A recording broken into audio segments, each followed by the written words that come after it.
Now that we've mastered the basics of neural networks, we're going to do a brief survey of some more advanced neural network architectures. Ultimately, the goal of artificial intelligence is to solve problems, as well or better than humans. The more we try to find practical uses of artificial intelligence, the better we should understand how humans think and operate. For example, for most of today, we talked about how AI is used in the field of computer vision, but we've only scratched the surface of the research in that field. Many of the breakthroughs in computer vision have to do with the better understanding of our own human hardware. Ever wonder why computers have 3 color channels for red, green, and blue? It's not a coincidence those colors are chosen. In human eyes, we have specialized cells called photoreceptors, and there are photoreceptors with the function of picking up red, green, and blue light. So when the RGB data for computers was proposed, it was very much done with humans in mind. Let's switch gears a little bit and try our hand at natural language processing, where the goal is to make an intelligence that can perceive and generate language in a way that humans do. There are a lot of interesting mechanisms in place here. To start, for a computer to perceive anything at all, it has to be represented by a number. How are we going to do that? And the order in which we choose our words is also important. How are we going to capture sentence structure? It's incredible to think that humans have the ability to communicate with each other through language. Turing test time. Are these instructor notes written by a human or by a machine? We look forward to seeing your response in the course feedback.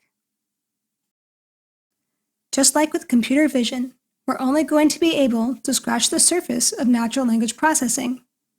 Even so, we're going to learn a few interesting tricks to help us get started.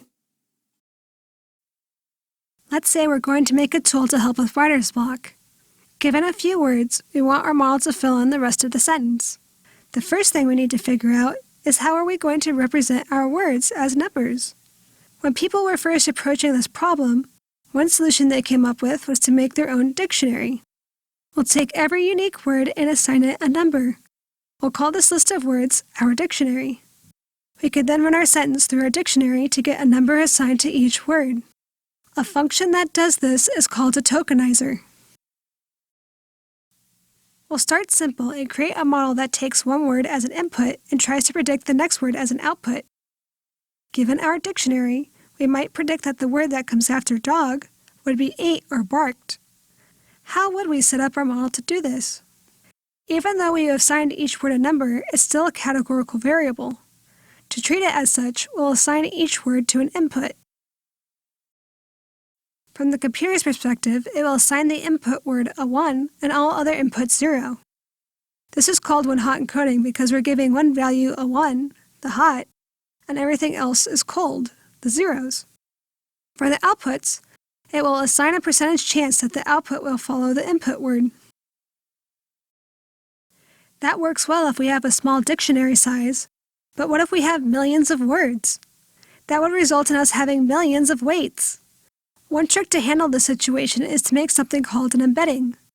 Let's say we have a dictionary of animals and we want to represent them with 2 numbers. We might take 2 ways we can describe these animals, like how wild or domestic they are, or how big or small they are. We'll assign an animal that's totally domestic a -1 on the domestic wild scale, and assign an animal that's totally wild a +1 on the domestic wild scale. This is called an embedding because we're taking something that's higher dimensional, all the animals as categories, and mapping them in a smaller dimensional space. We're using 2 descriptors here, so it's a 2-dimensional embedding. If we use 3 descriptors like domestic wild, big small, and prey predator, that would be a 3-dimensional embedding. A long time ago, a group of linguists tried to do this exercise where they assigned values to word descriptors. Today, we can use neural networks. Whenever we go from a higher dimensional space down to a lower dimensional space in our neural network, that's technically an embedding. In other words, whenever we go from more neurons to less neurons, we're creating an embedding. The number of neurons in the lower dimension is the embedding size. These days, people often use transfer learning for word embeddings. This follows the result of recent research. In the lab today, we'll be creating our own to see how it's done. Cool! So now that we know how to map our words to numbers, let's look at how large language models, or LLMs, use these embeddings to generate text. It used to be that neural networks could only predict one word at a time, but they since became more sophisticated. For example, let's look at these lyrics sung by Major General Stanley in Pirates of Penzance. Based on the text, can you guess what's missing from the green box? The information is right in the first sentence. This is a long and rambling song. How would a neural network remember this information? Let's say we have two neural networks designed to give us an embedding for a tokenized word. The important thing is the output embeddings should be the same size. In this case, let's say each embedding model outputs 3 numbers for a given input. To keep our ducks in a row, let's call one embedding the query and the other a key. Then, for each word, we should get 2 3-number embeddings. In this case, we have 5 words, so we would have 2 5x3 matrices. If we take the transpose of one of those matrices, we can multiply them together.